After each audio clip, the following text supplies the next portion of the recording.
Hello, I am Rajesh. ഞാൻ hotel airline കാസലിലെ executive ഷെഫാണ്. അപ്പോൾ ഇന്ന് ഞാനിവിടെ ചെയ്യാൻ പോകുന്നത് ചിക്കൻ പിക്കാട്ട. ഇതിന് നമുക്ക് വേണ്ടുന്ന സാധനങ്ങൾ ചിക്കൻ ബ്രസ്റ്റാണ്. ഇത് നമ്മൾ ബോൺലെസ് ചെയ്ത് ഇത് ചിക്കൻ്റെ ബ്രസ്റ്റാണ്.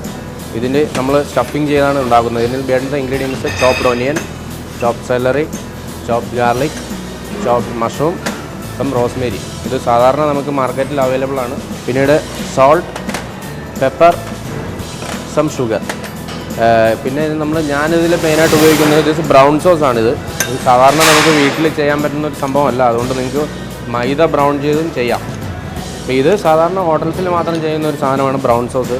അതുപോലെ ഫോറിനേഴ്സ് അവർ ഇഷ്ടപ്പെടുന്ന ഒരു ഫുഡായതുകൊണ്ടാണ് ബ്രൗൺ സോസ് മെയിനായിട്ട് ചേർക്കുന്നത്. പിന്നെ ഇതിൽ നമ്മൾ അവസാനം ഫിനിഷിങ്ങിന് വേണ്ടിയിട്ട് ഇത് വൈറ്റ് വൈനാണ്. ഓക്കെ, വി സ്റ്റാർട്ട് വിത്ത് ആദ്യം ഞാൻ ഇതിൻ്റെ ഈ ചിക്കൻ നമുക്ക് സ്റ്റഫ് ചെയ്യാൻ വേണ്ടുന്ന ഒരു പാകത്തിലേക്ക് ആക്കിയെടുക്കാം. സ്പ്ലിറ്റ് ചെയ്യുമ്പോൾ പ്രത്യേകം ശ്രദ്ധിക്കണം, ഇത് വിട്ടു പോകാൻ പാടില്ല. ഒരു ചെറിയ ഗ്യാപ്പ് മാത്രമേ ഉണ്ടാകാൻ പാടുള്ളൂ. ഏകദേശം ഈ ഒരു രീതിയിലേക്ക് സ്റ്റഫിങ്. പിന്നെ നമുക്ക് ഇതിനായിട്ട് ഒരു സ്റ്റഫിങ് ഉണ്ടാക്കിയെടുക്കാം. ഇതിനെ നിറയ്ക്കാൻ വേണ്ടി ഒരു സ്റ്റഫിങ് ഉണ്ടാക്കിയെടുക്കാം. ആദ്യമായിട്ട് നമുക്ക് കുറച്ച് ബട്ടർ ചേർക്കാം. അതിനകത്ത് ബട്ടർ ചൂടായി കഴിയുമ്പോൾ ഇതിലേക്ക് ചോപ്ഡ് ഓനിയൻ, കുറച്ച് ഗാർലിക്, കുറച്ച് സെലറി, ചോപ്ഡ് മഷ്റൂം കുറച്ച് കൂടുതൽ ഉപയോഗിക്കാം. ഞാനിവിടെ കുറച്ച് മഷ്റൂം കൂടുതൽ ഉപയോഗിക്കുകയാണ്. കാരണം ഇതാണ് ഇതിൻ്റെ ടേസ്റ്റ്. പിന്നെ റോസ്മേരി വേണം എന്ന് നിർബന്ധമില്ല. സ്ലോ ഫയറിൽ വെച്ച് കഴിഞ്ഞാൽ ജസ്റ്റ് ഒരു ഹാഫ് ഡൺ ചെയ്തെടുക്കണം. ഇതിലേക്ക് നമുക്ക് കുറച്ച് സോൾട്ട് ആൻഡ് പെപ്പർ കുറച്ചിട്ട് അത്യാവശ്യത്തിന്, കാരണം ഇതിന് സോസിൽ നമ്മൾ രണ്ടാമത് ചേർക്കുന്നുണ്ട്. അതുപോലെ തന്നെ ഈ ചിക്കനെ നമ്മളൊന്ന് പാൻ ഗ്രില്ല് ചെയ്യണം. അതിന് ശേഷമേ നമ്മൾ സോസിലിടാറുള്ളൂ. വിൽ ആഡ് സം പാഴ്സ്ലി ചോപ്പ്.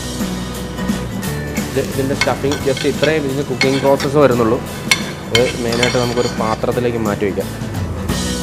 ഇനി അടുത്തതായിട്ട് ഇതിനെ നമ്മൾ ഈ ചിക്കൻ്റെ ഉള്ളിലേക്ക് ഇതിനെ സ്റ്റഫ് ചെയ്യുകയാണ്. സ്റ്റഫിങ് പ്രോസസ്സ് നമ്മൾ നേരത്തെ സ്പ്ലിറ്റ് ചെയ്ത് വെച്ച ചിക്കനിലേക്ക് ഇതിനെ സ്റ്റഫിങ് പ്രോസസ്സാണ് നടന്നുകൊണ്ടിരിക്കുന്നത്. ഇതിനെ സ്റ്റഫ് ചെയ്യുക. നമ്മൾ ഇത് പാൻ ഗ്രില്ല് ചെയ്യുമ്പോൾ ഇത് വിട്ടുപോകാതിരിക്കാൻ നമുക്കിത് ടൂത്ത് പിക്സാണ് ഉപയോഗിക്കുന്നത്.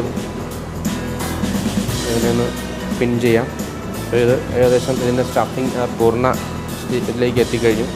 ഇനി നമുക്ക് ഇതിനെ ഈ സെയിം പാനിൽ തന്നെ, കാരണം ഇതിൻ്റെ ഫ്ലേവർ നഷ്ടപ്പെടാതിരിക്കാനാണ് സെയിം ഇതിൽ തന്നെ നമുക്കൊന്ന് പാൻ ഗ്രില്ല് ചെയ്തെടുക്കാം. അതിന് നമുക്ക് കുറച്ച് ബട്ടർ ചേർക്കാം. ചൂടായതിനു ശേഷം ഈ ചിക്കൻ നമുക്ക് ഗ്രില്ല് ചെയ്തെടുക്കാം.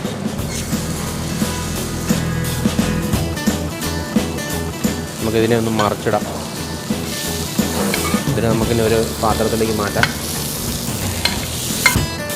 ഇതിനൊരു പാത്രത്തിലേക്ക് മാറ്റി കഴിഞ്ഞു. ഇനി നമുക്ക് അടുത്ത നെക്സ്റ്റ് സ്റ്റെപ്പ് ഇതിനുള്ള സോസ് ഉണ്ടാക്കുന്നു. പാൻ വയ്ക്കുക, ശേഷം കുറച്ച് ബട്ടർ ഇടുക. അപ്പോൾ നമ്മളെ ബട്ടർ മെൽറ്റായി കഴിഞ്ഞു. നമുക്കിതിലേക്ക് കുറച്ച് chopped garlic, chopped onion, chopped celery, chopped mushroom നല്ലവണ്ണം സോട്ട് ചെയ്യുക. ഇനി ഇതിലേക്ക് നമ്മളിതിനകത്തേക്ക് ബ്രൗൺ സോസ് ചേർത്ത് കഴിഞ്ഞു. ഇത് ചിക്കൻ സ്റ്റോക്കാണ്. കുറച്ച് നമുക്ക് ചേർക്കാം. വെള്ളമാണെങ്കിലും ഉപയോഗിക്കാം. സ്റ്റോക്ക് വേണമെന്ന് നിർബന്ധമില്ല, വെള്ളം വേണമെങ്കിലും ഉപയോഗിക്കാം. പിന്നെ നമുക്ക് ഈ ചിക്കനെ ഇതിനകത്തിട്ട് കുക്ക് ചെയ്തെടുക്കാം. അപ്പോൾ നമുക്ക് കുറച്ച് സാൾട്ട്, കുറച്ച് പെപ്പർ പൗഡർ. അത് ബ്ലാക്ക് പെപ്പർ ആണെങ്കിലും കുഴപ്പമില്ല, നമുക്ക് ബ്ലാക്ക് പെപ്പറും യൂസ് ചെയ്യാം. അതല്ല എന്നുണ്ടെങ്കിൽ നമ്മുടെ വീട്ടിലേക്ക് ഇടുന്ന കുരുമുളക്, അത് പച്ചയ്ക്കോ അങ്ങനെ ക്രഷ് ചെയ്താണെങ്കിലും ഇടാം. പിന്നെ നമ്മൾ അവസാനമായിട്ട് ഇത് വൈറ്റ് വൈനാണ്. ഇതിൻ്റെ ഒരു ചെറിയ ടീസ്പൂൺ നമ്മൾ ഇതിനകത്ത് ചേർക്കണം. ശരിക്കും വൈറ്റ് വൈൻ ഫ്ലേവേർഡ് മഷ്റൂം സോസാണ് ചിക്കൻ പിക്കാട്ട. നമുക്കിതിനെ ഒരു സർവിങ് പ്ലേറ്റിലേക്ക് മാറ്റാം. അതിനുശേഷം സോസ് ഒന്ന് ടൈറ്റാക്കി എടുക്കാം. അപ്പോൾ ഇതാണ് ഇതിൻ്റെ പ്രോസസ്സ്. കുക്കിംഗ് പ്രോസസ്സ് ഏകദേശം നമ്മൾ കഴിഞ്ഞു. ഇതിൻ്റെ സർവിങ് ഡിഷിൽ സോസ് ചേർക്കാം. അപ്പോൾ ഇതാണ് ചിക്കൻ പിക്കാട്ട. ഇത് സാധാരണ ഒരു ഇംഗ്ലീഷ് ഡിഷാണ്. സാധാരണയായിട്ട് ഫോറിനേഴ്സാണ് ഇത് ചൂസ് ചെയ്യുന്നത്. അപ്പോൾ എല്ലാവരും ഇത് ട്രൈ ചെയ്ത് നോക്കുക. ഇതിൻ്റെ ഫ്ലേവർ വന്നിട്ട് വൈൻ ഫ്ലേവറാണ്. മെയിൻ ഇൻഗ്രീഡിയൻസ് വന്നിട്ട് മഷ്റൂമാണ്. എല്ലാവരും വീട്ടിൽ ട്രൈ ചെയ്ത് നോക്കുക.